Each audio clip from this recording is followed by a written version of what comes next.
Right now, a microscopic corkscrew is swimming through the bloodstreams of over 8 million newly infected people worldwide.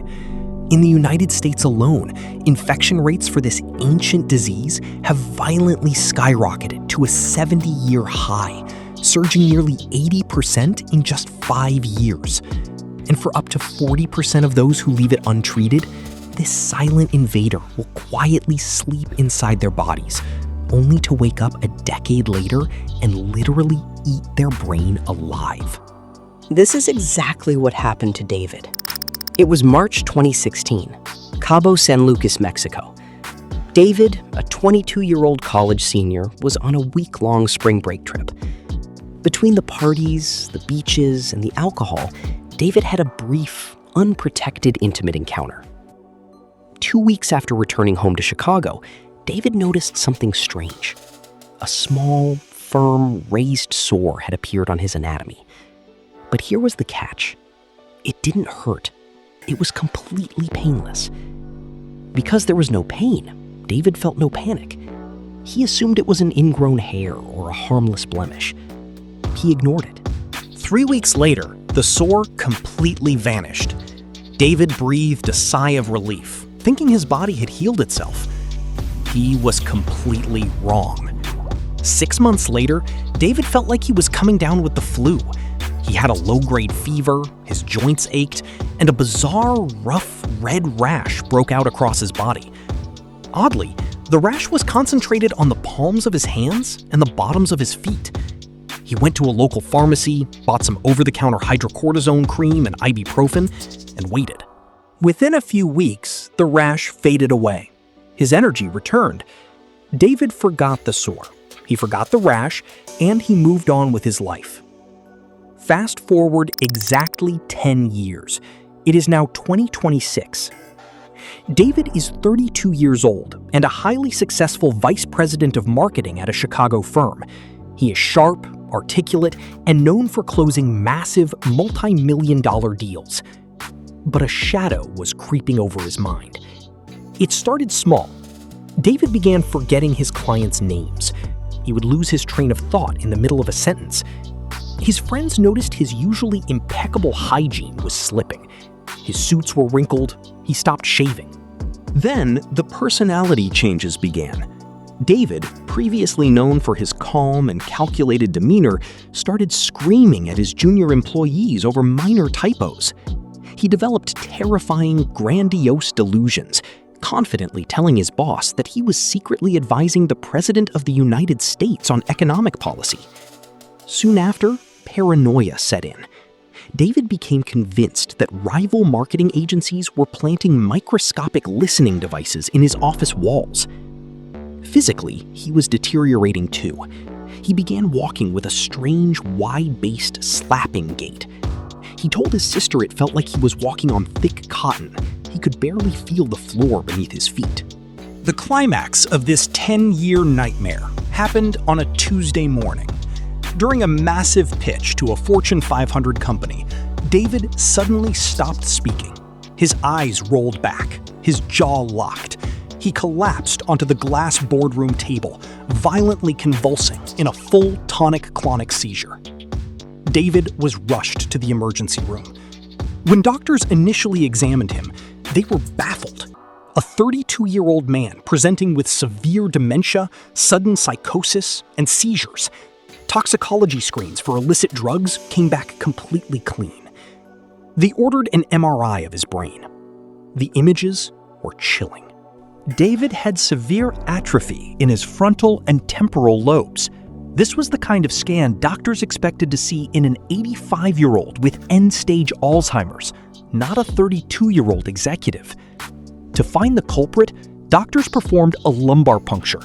They inserted a long, thin needle into David's lower spine to draw out his cerebrospinal fluid, the clear liquid that bathes and protects the brain.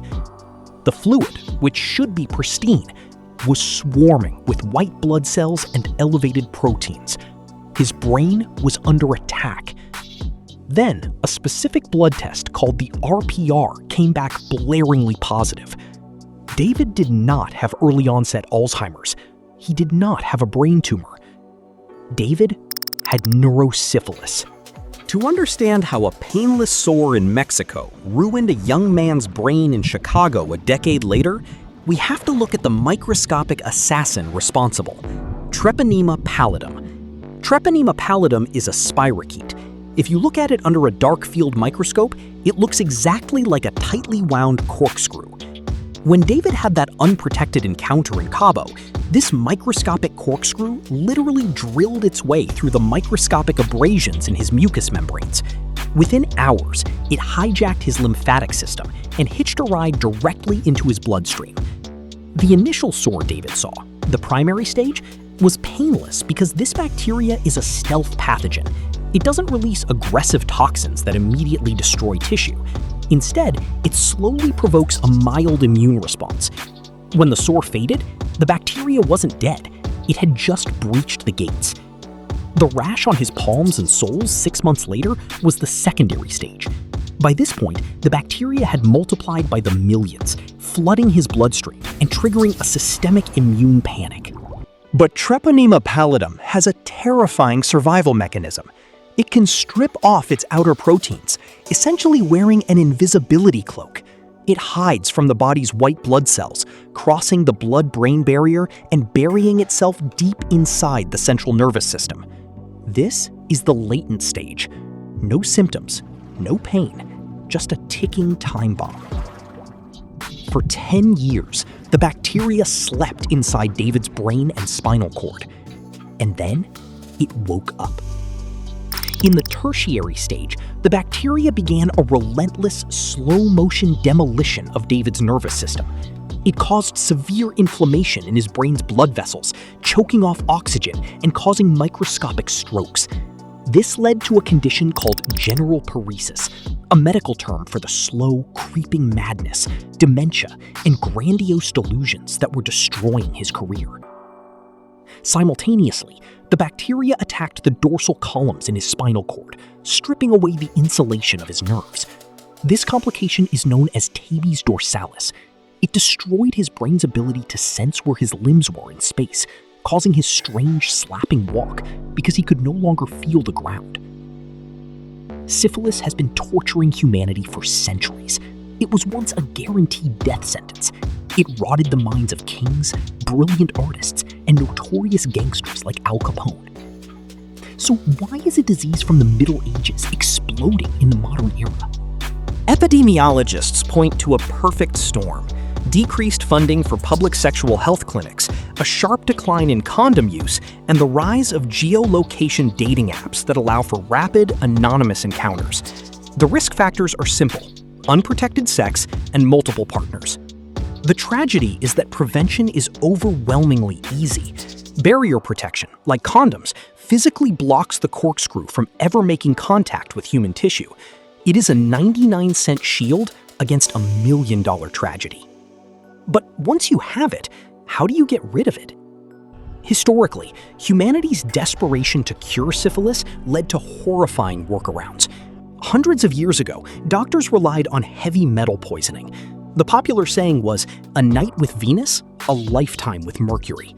Doctors would slather patients in toxic mercury ointments, often resulting in their teeth falling out and fatal kidney failure before the syphilis could even kill them. By the 1920s, a doctor named Julius Wagner Jauregg pioneered an incredibly extreme alternate medicine: malaria therapy. He intentionally injected neurosyphilis patients with the malaria parasite. The malaria would cause the patient's body temperature to skyrocket to 105 degrees Fahrenheit or more, literally boiling the syphilis bacteria alive inside their brains. Wagner Jauregg won the Nobel Prize for this in 1927. Today, we don't need mercury, and we don't need malaria. We have penicillin. But treating late-stage neurosyphilis is not as simple as taking a pill. In the hospital, doctors inserted a PICC line into David's arm, pumping continuous intravenous aqueous crystalline penicillin G directly into his heart for 14 straight days. Within the first 24 hours of treatment, David almost died. As the penicillin flooded his brain, it violently shattered the cell walls of millions of syphilis bacteria all at once. As the bacteria burst open, they dumped massive amounts of toxic lipoproteins into David's bloodstream. This triggered the Jarisch-Herxheimer reaction. David's immune system went into overdrive. His temperature spiked to 104 degrees, his blood pressure plummeted, and he shook so violently he had to be strapped to the bed. His body had become a microscopic graveyard, and his immune system was choking on the corpses. David was technically cured, but he was permanently changed. His brilliant memory remained fractured. His aggressive psychosis disappeared, but his once sharp, charismatic personality was left muted and flat. He could not return to his high-powered executive job. Today, he works part-time, doing simple data entry, requiring daily assistance from his sister to manage his finances and remember his appointments. A single, unprotected moment. A minor, painless sore. Ignored and forgotten. It is a sobering warning from a silent pathogen. If your body shows you a sign, no matter how small, no matter how painless, do not wait for it to fade. Because sometimes, when symptoms disappear, they aren't gone. They are just getting ready to take everything from you.